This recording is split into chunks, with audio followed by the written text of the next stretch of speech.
नमस्कार दोस्तों, आज की इस वीडियो के अंदर बात करेंगे ट्रांसफर पॉलिसी को लेकर। यहां पर स्वैच्छिक स्थानांतरण की जो नीति लागू की गई थी और जिसमें 20 तारीख से लेकर 24 तारीख के बीच में आवेदन लिए जाने थे ऑनलाइन। और स्वैच्छिक ट्रांसफर का मतलब होता है कि शिक्षक अपनी स्वेच्छा से जिस जिले में ट्रांसफर लेना चाहता है वो अपनी मर्जी से आवेदन कर सकता है। लेकिन बात आती है यहां पर महिला कर्मचारी की।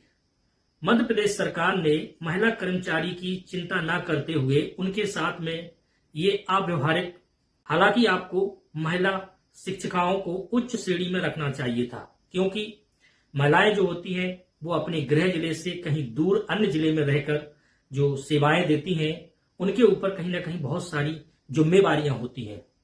एक तो उनके परिवार की जिम्मेवारियां उनके पास होती हैं, उनके खुद के बच्चों की जिम्मेवारियां उनके पास होती हैं।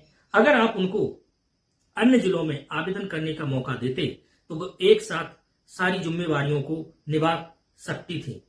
आप बात करते हैं महिला सशक्तिकरण की, महिलाओं की सुरक्षा के बारे में, लेकिन यहां पर आपने महिला शिक्षिकाओं को किसी प्रकार की कोई राहत नहीं दी और इसमें आपने बहुत सारी कंडीशन को लगा दिया है। सबसे पहली कंडीशन आती है 70%। आपने ये बाउंडेशन लगा रखा है कि जिस जिले में 70% से पद यदि खाली हैं तो उस जिले का टीचर जो है उसी जिले में आवेदन कर पाएगा, अन्य जिले में आप आवेदन नहीं कर सकते हैं। तो ये सरासर शिक्षकों के साथ में घोर अन्याय है उनके स्थानांतरण नीति को लेकर। यानी आपकी नीति नियत साफ होती तो आप इस प्रकार की पाबंदी ट्रांसफर में नहीं लगाते।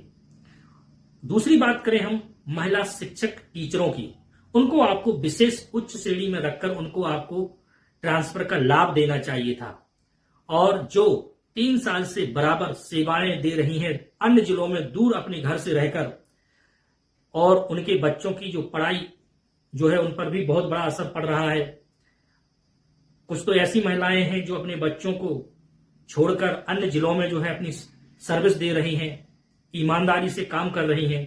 आपने उनकी चिंता ना करते हुए आपने जो है घोर अन्याय किया है शिक्षकों के साथ में।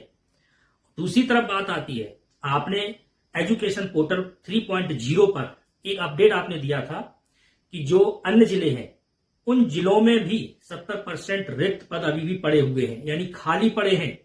तो बात वही आती है कि जिस जिले में जो टीचर पदस्थ है उस जिले में भी वही 70% की बात आती है खाली पदों की, और दूसरे जिलों में भी यही कंडीशन अप्लाई होती है। अगर आप हर जिले में आवेदन करने का मौका देते आप शिक्षकों को, तो इसमें अव्यवस्था बिल्कुल नहीं होती। हालांकि जो व्यवस्था है वो बिल्कुल बराबर रहती, यहां का टीचर वहां जाता, वहां का टीचर इधर आ जाता। तो ये 70% की कंडीशन जो है वो अनलीगल यहां पर मानी जा रही है। इस प्रकार का कोई बाउंडेशन नहीं होना चाहिए था। पद भरना ही थे तो इतने सालों से अभी तक आपने पद क्यों नहीं भरे, आपने वैकेंसियां क्यों नहीं निकाली है। एक वैकेंसी निकालते हैं उसमें कम से कम 4 से 5 साल आप लोग जो है भर्ती प्रक्रिया में लगा देते हैं। हालांकि यहां पर मैं आज एक ही मुद्दा लेकर आया हूं ट्रांसफर को लेकर। इसमें बहुत सारी कंडीशन लगा दी गई हैं जिससे हमारे शिक्षक साथी जो है ट्रांसफर में आवेदन करने से वंचित रह गए। जिनकी जनगणना में ड्यूटी लगी थी कहीं ना कहीं वो भी आवेदन नहीं कर पाए। यहां पर 90% ई अटेंडेंस की बात की जाए तो उसमें भी हमारे जो शिक्षक साथी हैं वो भी आवेदन करने से वंचित रहे हैं। तो ये जो मोनोपॉलिसी थी मध्य प्रदेश सरकार की ट्रांसफर को लेकर, कहीं ना कहीं ये एक दिखावा था जिसमें टीचर हमारे देख सकते थे कि ट्रांसफर नीति आई हुई है लेकिन उसमें आवेदन नहीं कर सकते थे। वो इतनी सारी कंडीशन लगा के रखी है सरकार ने कि किसी भी टीचर ने जो है आवेदन नहीं किया। हालांकि इस पर सरकार को, मध्य प्रदेश सरकार को पुनर्विचार करना चाहिए कि सबसे पहले प्राथमिकता हमारी जो माताएं, जो बहनें हैं, जो शिक्षक के रूप में सेवाएं दे रही हैं और वो अपने गृह जिले से कहीं दूर जिले में रह रही हैं, तो उनको हर जिले में आवेदन करने का मौका दिया जाना चाहिए था। इस वीडियो को आप लोग ज्यादा से ज्यादा शेयर कीजिए। धन्यवाद दोस्तों।